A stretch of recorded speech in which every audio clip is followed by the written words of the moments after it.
Bonjour, aujourd'hui nous parlons d'un film qui vient de sortir récemment en 2025. On parle de des Long Walk, traduit en français comme Marche aux crèves, film de 2025 dirigé par Francis Lawrence et interprété par David Johnson. Ce film, on va dire, c'est une adaptation, c'est basé sur l'ouvrage de Stephen King, publié en 1979 sous le pseudonyme de Richard Bachman.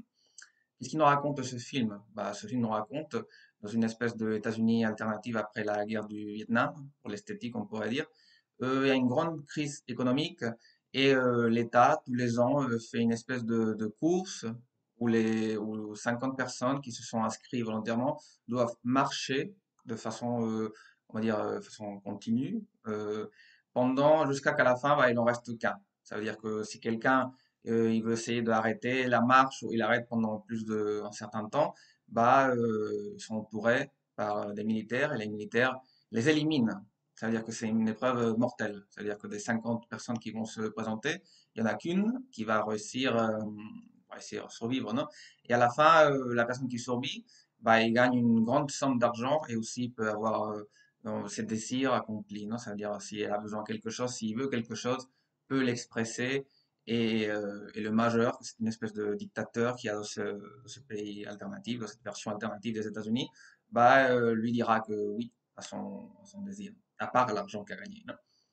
Alors, nous nous trouvons avec un film un peu futuriste, dystopique, certains ils ont dit horreur, mais c'est évident qu'on peut mettre ce film dans une longue tradition de films qui essayent de parler un peu on va dire, de ce qui se passerait si un État aurait besoin un spectacle similaire, non? Un spectacle où les citoyens doivent se présenter, où ils sont obligés à participer, un contre l'autre, les uns contre les autres, jusqu'à qu'il en reste un ou deux en vie, non?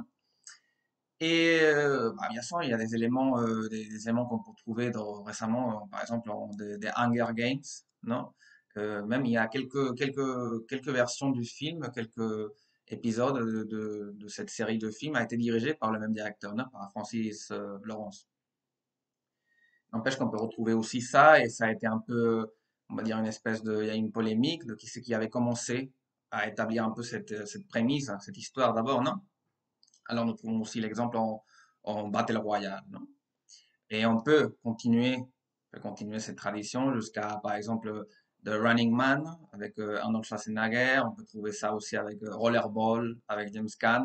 Mais moi, je crois que on va dire un des premiers, ou peut-être le plus important à niveau qualité, à niveau influence, c'est un film des années 60, non? Que c'est On n'achève pas les chevaux de Sidney Pollack, un de mes films préférés. J'aime bien aussi le titre en anglais, c'est le même nom, They Shot Their Horses, don't they? Que ça fait une allusion un peu à que quand on va dire un cheval, il a fini, on va dire, son période de activité utile pour l'être humain, bah, il est éliminé, non? Aussi, il est en souffrance, non? Et ce film-là nous parlait de comment pendant la Grande Dépression, il y avait une espèce de concours où les gens pouvaient bah, s'inscrire, non? Et le concours consistait à danser et danser de façon, on va dire, continue jusqu'à qu'il en reste qu'une couple ou deux couples, non, de danse. Et ce film était interprété par Michael Saracen et Jane Fonda. Et alors, ce film-là, on voyait un peu comment la société profitait un peu de voir, on va dire le côté marginal des gens et qu'est-ce qu'ils sont capables de faire, non, pour l'argent. Et dans ce film-là, dans The Long Walk, ou dans Marche aux crèves, on va dire, c'est une espèce de situation similaire. On trouve que les personnages ils s'inscrivent parce que les conditions économiques sont horribles et aussi parce que l'État a organisé tout ça pour que ce soit un exemple pour les gens, non? Et comment les gens peuvent surmonter leurs circonstances, non? Bien sûr, tout ça, c'est vendu comme un spectacle, c'est filmé, c'est retransmis par tout le pays. Alors que de temps en temps, pendant que les 50 participants marchent, bah, on voit qu'il y a des gens qui ont des pancartes avec leur nom parce qu'ils ont vu la retransmission par télévision. Alors, qu'est-ce que nous trouvons dans ce film? Non, bah, nous nous trouvons avec, euh, avec on va dire, on peut trouver la société de les spectacles, non? De comment, en plus, c'est un peu le fil qu'on peut suivre depuis le premier de tous ces films qu'on a dit, non?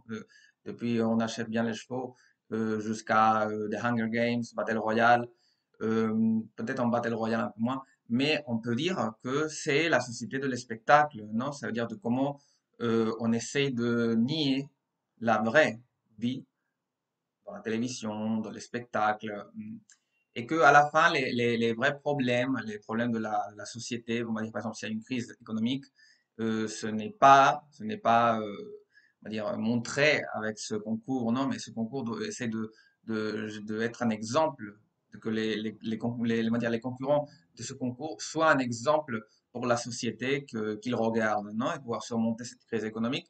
N'empêche qu'on sait très bien que ça sert à rien, non?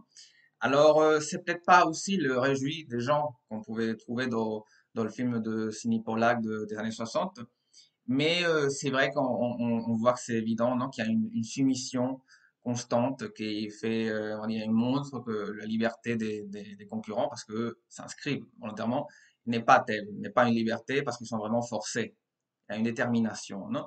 Et alors, on trouve deux personnages protagonistes. Je pense que David Johnson, vous le connaissez, moi je le connais, moi j'ai bien aimé son interprétation en Alien Romulus. Je pense que la plupart des gens, ils ont commencé à connaître cet acteur grâce à Alien Romulus. L'année passée, je crois qu'il a gagné le prix à BAFTA, un meilleur, on va dire, étoile émergente, non, meilleur acteur émergent.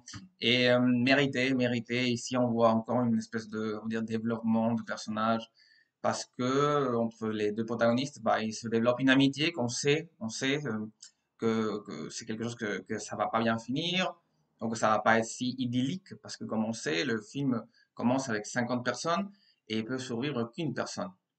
Alors, pendant pas loin de 2 heures, on suit à tous ces personnages-là, on voit comment certains y meurent et comment ils partent, comment certains décident de partir, parce qu'à la fin, on voit on va dire l'exercice de la liberté, il est pris justement dans les moments où un personnage choisit comment veut partir, comment veut mourir, parce que, on va voir, je ne veux pas révéler non plus grand-chose sur ce film, mais euh, quand quelqu'un il sait qu'il peut plus continuer, euh, peut-être préfère de faire un acte héroïque pour montrer quelque chose à la place de se faire tuer simplement par les militaires, non? Et ici, on trouve des éléments très intéressants, non, de comment, par exemple, une société, on va dire que le conflit, on va dire la déégalité, la déségalité, euh, se présente comme un problème. La crise économique, on nous parle dans le film d'une crise économique, mais vraiment, on voit pas les effets. On voit peut-être une société il est devenue on va dire, très viscérale parce qu'ils aiment bien cet spectacle, ils aiment bien voir comment les gens sont éliminés, sont tués en télévision. Mais c'est plutôt un exemple de comment la soumission, non, permet de construire une illusion de liberté. Ça fait pas longtemps, ce philosophe coréen, non, Byul-Chul Han, a gagné le prix Princesa d'Asturias. Et il parlait un peu de ça, non, de comment dans la société il existe une illusion de liberté. Enfin, ce n'est pas une idée très originale, mais ça nous permet un peu de voir ce film à travers de les lunettes de la philosophie, hein. Les personnages s'inscrivent dans ce concours, ils pensent qu'ils sont libres de s'inscrire, mais en vrai, ils sont déjà déterminés par leurs circonstances sociales, économiques, qui les emmènent là-bas, non? Alors, c'est-à-dire, d'accord, ils choisissent, mais est-ce ils auraient pu choisir d'autres façons, non? Et c'est une chose qu'on voit à la fin du film, non? Quand quelqu'un, je ne vais pas dire quel personnage, il arrive à gagner, il a le droit à quelque chose, non? N'importe quoi, c'est lui qui choisit, à part de l'argent. Et c'est là qu'on voit, non, si quelqu'un est prêt à suivre ses convictions, c'est-à-dire si ses convictions sont capables de diriger son action vers lui voulait dans un premier moment, aussi le voyage a changé quelque chose en lui. Si le voyage a fini par éliminer ses convictions, n'importe quelle ça soit ses convictions. Je pense, je crois, que c'est un film qu'il faut voir. Je pense que c'est un film euh, que certains ils ont dit que c'était un film de terreur, certains disent que c'est pas une bonne adaptation. C'est des débats qu'on va trouver n'importe où, surtout quand on parle d'un film qu'adapte un ouvrage littéraire, surtout si c'est Stephen King. Stephen King doit être un des écrivains les plus adaptés de l'histoire. Et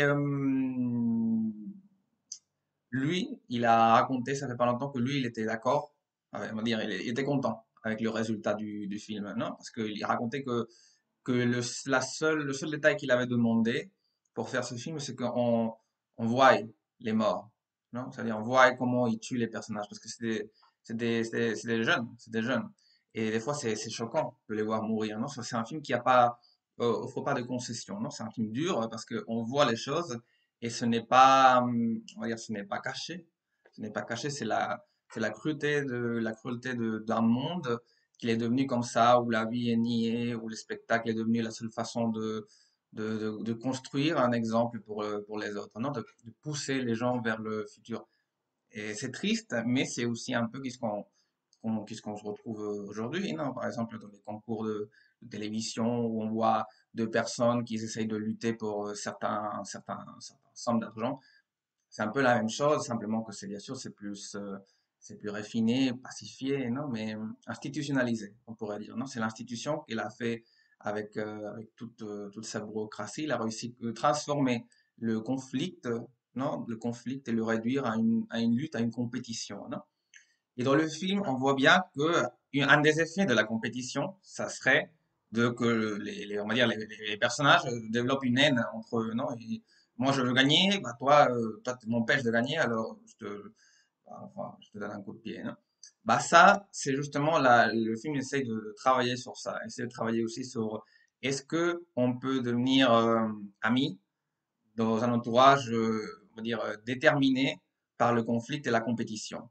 Et, et ça, c'est très intéressant parce que le film joue toujours avec ça, entre plusieurs personnages. Et je raconte rien, mais je pense que c'est là où le film nous montre le côté, on va dire, espoir, le film, non? Le film est pas absolument pessimiste, même si des fois il peut être choquant, comment il choisit de développer les choses. Mais c'est un film qui nous offre beaucoup d'espoir dans des moments peut-être un peu durs pour la société en général.